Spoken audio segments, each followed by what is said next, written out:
പേര് ശ്രീനാഥനായിരുന്നല്ലേ? ശ്രീനാഥനായിരുന്നു. ഈ നിരഞ്ജനിലേക്ക് വന്നത്?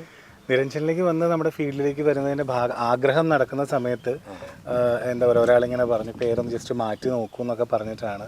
ജോൾസൻ വല്ലതാണോ? ജോൾസനല്ല, പുള്ളി ന്യൂമറോളജിയൊക്കെ ഇങ്ങനെ പഠിച്ചു വരുന്ന ഒരു ആളായിരുന്നു. അപ്പം അങ്ങനെ പുള്ളി ഒരു സജഷൻ പോലെ ഇങ്ങനെ വെച്ചു. അങ്ങനെ മിക്ക ആൾക്കാരും അങ്ങനെ ചെയ്യാറുണ്ട്. എനിക്ക് സിനിമയിൽ ഒത്തിരി പേര് അങ്ങനെ പേര് ചേഞ്ചസ് ആക്കി രക്ഷപ്പെട്ടിട്ടുണ്ട്. നിരഞ്ജനും അങ്ങനെ രക്ഷപ്പെട്ടു. രക്ഷപ്പെട്ടോണ്ടിരിക്കുന്നു. തീർച്ചയായിട്ടും രക്ഷപ്പെടും. ഫേസ് കണ്ടറിയാൻ രക്ഷപ്പെട്ട ഒരു ഫേസ് തന്നെയാണ്. കാര്യം എന്ന് വെച്ചാൽ എവിടെ നിന്നാലും ഐഡന്റിഫൈ ചെയ്യുന്നൊരു ഫേസ് എന്ന് പറയുന്നത് എൻ്റെ ഫേസിൽ, എൻ്റെ പ്രോസ്പെക്റ്റിൽ വന്നിരിക്കുന്നത് രാത്രിമഴ സീരിയലിലാണ്. അപ്പോൾ അവിടെ നിന്ന് തന്നെ തുടങ്ങാം. അതിന് മുന്നേ ചെയ്തിട്ടുണ്ട്, ഹിറ്റ് കൊടുത്തിട്ടുണ്ടെങ്കിലും ആ ഒരു സീരിയലിലൂടെ അല്ലേ 3 മണി ചെയ്ത് രാത്രിമഴ. പറയാം അതിൻ്റെ വിശേഷങ്ങൾ. എൻ്റെ ഫസ്റ്റ് നായകവേഷമായിരുന്നു രാത്രിമഴ. അത് നമ്മുടെ പ്രൊഡ്യൂസർ ബൈജു ദേവരാജ് സാറാണ് അദ്ദേഹം തന്നെയാണ് 3 മണി എന്ന് പറയുന്ന എൻ്റെ ആദ്യ സീരിയലിൻ്റെ പ്രൊഡ്യൂസറായിരുന്നത്. അദ്ദേഹത്തിൻ്റെ അടുത്ത പ്രോജക്റ്റ്, അതായത് രാത്രിമഴയിൽ എന്നെ കാസ്റ്റ് ചെയ്യുന്നത് ബൈജു സാറാണ്. അങ്ങനെയാണ് എനിക്ക് ആ ഒരു ഭാഗ്യത്തിലേക്ക് വന്നത്. എനിക്ക് അതിൻ്റെ ഫസ്റ്റ് ദിവസമൊന്നും എനിക്കറിയില്ല ഇതെന്താണ്, അല്ലെങ്കിൽ ഇതുകൊണ്ട് നമുക്ക് സംഭവിക്കാൻ ഒന്നും അറിയാതെയാണ് ഫസ്റ്റ് സീനൊക്കെ ചെയ്തത്. പക്ഷെ അത് വൺസ് ടെലികാസ്റ്റ് ചെയ്യുകയും ചെയ്തു. അക്കൂടെ തന്നെ ഞാൻ നമ്മുടെ മനോരമയിൽ വന്ന നോവലായിരുന്നു. അപ്പം മനോരമയുടെ വെബ്സൈറ്റിൽ കയറി കുറേ സാധനം, ഈ അന്ന് നമുക്ക് നോവലൊന്നും കയ്യിലില്ലല്ലോ, അപ്പോൾ അത് നമ്മുടെ വെബ്സൈറ്റിൽ കയറി അത് മൊത്തം ഫുൾ 60 അധ്യായം എന്തോ ഉണ്ട്, അത് ഫുള്ള് വായിച്ച്. അപ്പോൾ ഇങ്ങനെ ഓരോ ഇതിനെപ്പറ്റി കേൾക്കുമ്പോൾ നമുക്കൊരു ഭയങ്കര ഇൻസ്പിറേഷനാണ്. ദൈവമേ ഇത് ഇങ്ങനെയൊക്കെയാണല്ലേ ക്യാരക്ടർ. അപ്പം അങ്ങനെ 2-3 തവണയൊക്കെ വായിച്ചിട്ടാണ് പിന്നെ ആ ഒരു ഇതിലേക്ക് വന്നത്. ഈ രാത്രിമഴ എന്ന് പറഞ്ഞൊരു സീരിയൽ, അതൊരു മംഗളത്തിൽ വന്ന അല്ലെങ്കിൽ മനോരമയിൽ വന്നൊരു മാസികയിൽ വന്നൊരു നോവലാണ്. ഈ നോവലിൽ കഥാപാത്രങ്ങളെ വരച്ചു വയ്ക്കും. അതെ. എവിടെയെങ്കിലും നിരഞ്ജന്റെ ഫേസിൽ കഥാപാത്രമായിട്ട് തോന്നിയിട്ടുണ്ടോ?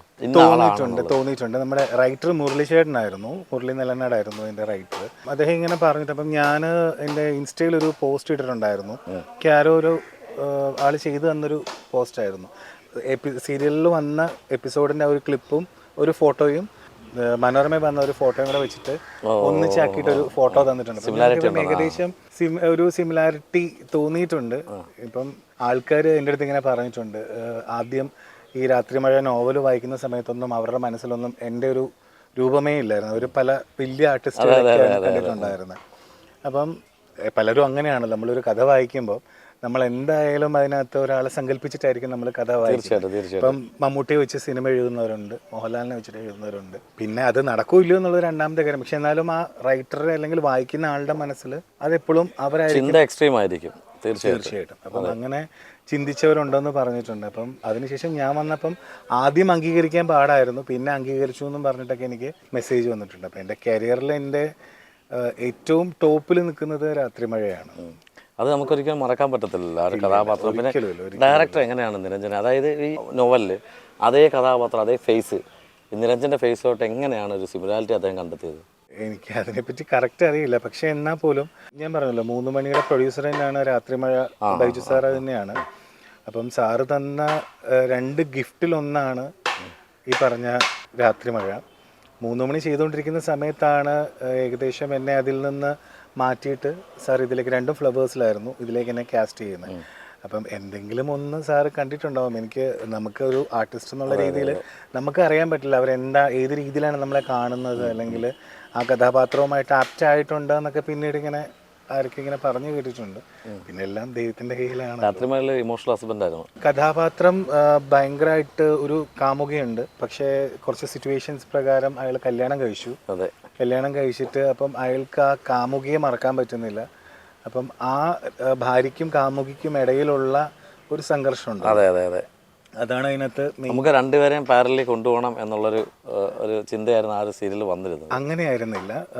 വൈഫിനോട് ആദ്യം ഫസ്റ്റ് നൈറ്റിൽ തന്നെ പറയും, ഇങ്ങനെ തനിക്കൊരു കാമുകിയുണ്ട്, ഇങ്ങനെ ഒരു റിവെഞ്ചിൻ്റെ പേരിലാണ്, ക്ഷമിക്കണം എന്ന് പറഞ്ഞിട്ടാണ് കല്യാണം നടക്കുന്നത്.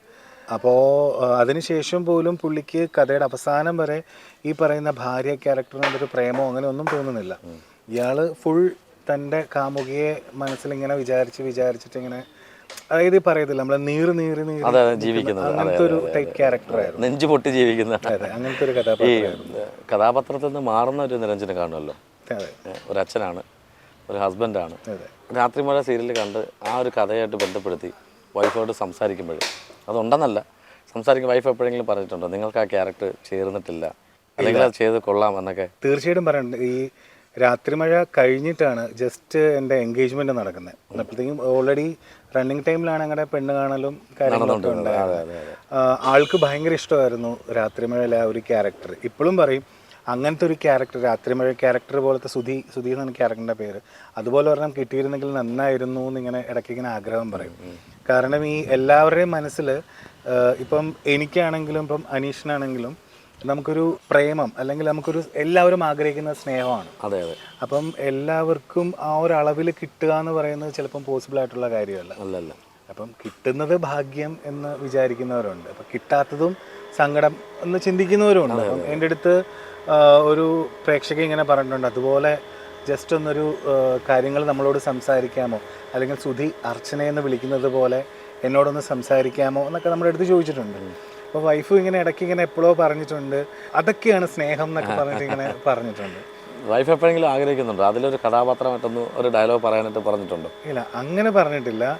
പക്ഷേ ആൾക്ക് ഭയങ്കര ഇഷ്ടമായിരുന്നു സുധീഷ് എന്നുള്ള ക്യാരക്ടർ. അല്ല, വൈഫിന് മാത്രമല്ല, ഒരു സ്ത്രീ കഥാപാത്രങ്ങൾ അല്ലെങ്കിൽ സ്ത്രീ സമൂഹം ഉണ്ടല്ലോ, അവർക്കൊക്കെ ഒരു 90% ആൾക്കാർക്കും ഈ സുധി എന്ന് പറഞ്ഞ കഥാപാത്രം കൂടുതലായിട്ട് നെഞ്ചിലേറ്റിയ കഥാപാത്രമായിരുന്നു. അതെ, അങ്ങനെ ആ രീതിയിൽ എൻ്റെ അടുത്ത് പറഞ്ഞിട്ടുണ്ട് കേട്ടോ. കാരണം സുധി അർച്ചനയെ സ്നേഹിക്കുന്ന പോലെ ഒരാളെങ്കിലും ലോകത്തുണ്ടായിരുന്നെങ്കിൽ എന്ന് പറഞ്ഞിട്ട് നമ്മുടെ അടുത്ത് പറഞ്ഞിട്ടുണ്ട്. പക്ഷേ നമ്മളും അതുമായിട്ട് യാതൊരു ബന്ധവുമില്ല. എന്നിരുന്നാൽ പോലും നമ്മുടെ അടുത്ത് ആ ഒരു രീതിയിലൊക്കെ ഇങ്ങനെ സംസാരിച്ചു. നിരഞ്ജൻ, ഞാൻ പറയട്ടെ, ഇപ്പോൾ നമ്മൾ വെളിയിലിറങ്ങുമ്പോൾ നമ്മൾ ആ കഥാപാത്രത്തെയാണ് അവർ കാണുന്നത്. നിരഞ്ജൻ എന്ന് പറഞ്ഞൊരു ജെന്യൂൻ ആയിട്ടുള്ള പേഴ്സണേ അല്ല. അപ്പോൾ ആ കഥാപാത്രത്തെ ബേസ് ചെയ്തായിരിക്കും സംസാരിക്കുന്നത്. തീർച്ചയായും. ഒരു വില്ലൻ കഥാപാത്രമാണ്, നീ എന്തിനാ അങ്ങനെ ചെയ്ത്, മോശമല്ലേ കുട്ടിയോട് ചെയ്ത്, ഇങ്ങനെയല്ലേ സംസാരിക്കും. രാത്രി മഴ കഴിഞ്ഞ സമയത്ത്, ഇറങ്ങുന്ന സമയത്തൊക്കെ, സ്റ്റില്ല് കഴിഞ്ഞ സമയത്ത് പുറത്തിറങ്ങുമ്പോൾ എന്തെങ്കിലുമൊക്കെ ഉപദേശങ്ങളോ അല്ലെങ്കിൽ എന്തെങ്കിലുമൊക്കെ വന്നിട്ടുണ്ടോ ആരെന്നുള്ള ഭാഗത്ത്? ഞാൻ ഗുരുവായൂരമ്പലത്തിൽ ചെന്ന സമയത്ത് ഒരമ്മ എന്നെ ഇങ്ങനെ കെട്ടിപ്പിടിച്ച് കരഞ്ഞിട്ട് പറഞ്ഞു, മോനെ സ്നേഹമാകാം, പക്ഷെ മോനിങ്ങനെ അന്ധമായിട്ട് സ്നേഹിക്കരുത്. അതിപ്പം ജീവിതത്തിലാണെങ്കിലും ഒരാൾ നഷ്ടപ്പെട്ട് കഴിഞ്ഞാൽ മറ്റൊരാൾക്കത് താങ്ങാൻ പറ്റില്ല. മോൻ്റെ ഓരോ ഇതും കണ്ടിട്ട് നമുക്ക് ഭയങ്കര സങ്കടം വന്നിട്ടുണ്ട്. അപ്പം അതുകൊണ്ട് മോൻ അഭിനയമാണെന്നറിയാം, എന്നിരുന്നാൽ പോലും മോൻ അങ്ങനത്തെ സംഭവം ചെയ്യരുത്, മോൻ കരയുമ്പം നമുക്കും വിഷമം വരും എന്നിങ്ങനെ പറഞ്ഞിട്ടുണ്ട്. അപ്പം തിരിച്ചെന്തായിരുന്നു റിപ്ലൈ? അത് സീരിയലാണോ? ഞാൻ പറഞ്ഞു, അമ്മ, ഞാൻ ആളുടെ അടുത്ത് ഞാൻ സീരിയലാണെന്ന് പറഞ്ഞു, പക്ഷേ എന്നാലും അവരെ നമുക്ക് കൺവിൻസ് ചെയ്യാൻ പറ്റില്ല അതൊരു കഥയാണെന്ന് പറയാൻ പറ്റില്ല. കാരണം കുറച്ച് ഏജ്ഡ് ആയിട്ടുള്ളൊരു അമ്മയാണ്. അപ്പോൾ അവരെ സംബന്ധിച്ച് ഈ സുധീഷ് എന്ന് പറയുന്ന ആൾ ഇന്നും ജീവിച്ചിരിക്കുന്നൊരു വ്യക്തിയാണ്. ഈ അർച്ചന എന്ന് പറയുന്ന ആളും അങ്ങനെ തന്നെ നിൽക്കുന്ന, അവരിപ്പോൾ എവിടെയോ ഉണ്ടെന്ന് ചിന്തിക്കുന്നൊരു വ്യക്തിയാണ്. അപ്പം ഞാനും ആ അമ്മയുടെ അടുത്ത് പറഞ്ഞു, അമ്മ, ഞാനും ഇടയ്ക്ക് ഇങ്ങനെ ചിന്തിക്കാറുണ്ട്, സുധിയും അർച്ചനയും കുഞ്ഞും എവിടെയെങ്കിലും ജീവിക്കുന്നുണ്ടാവും. ഇപ്പം നമുക്ക് ഒരു ക്യാരക്ടർ എന്നുള്ള രീതി അത് മാറ്റി നിർത്തിയാൽ അതൊരു വ്യക്തി എന്ന് തോന്നിയാൽ അവരിപ്പോഴും ജീവിക്കുന്നുണ്ടാവും. തീർച്ചയായും. അപ്പം അവർ ആ രീതിയിൽ ചിന്തിക്കുകയാണ്. അപ്പോൾ അവരിങ്ങനെ പറഞ്ഞു, അതിൻ്റെ ക്ലൈമാക്സിൽ നിങ്ങൾ ഒരുമിച്ചുള്ള കുറച്ച് ജീവിതം കാണിക്കാനായിരുന്നു എന്നൊക്കെ ഇങ്ങനെ പറഞ്ഞ് ഭയങ്കര സങ്കടമായിരുന്നു.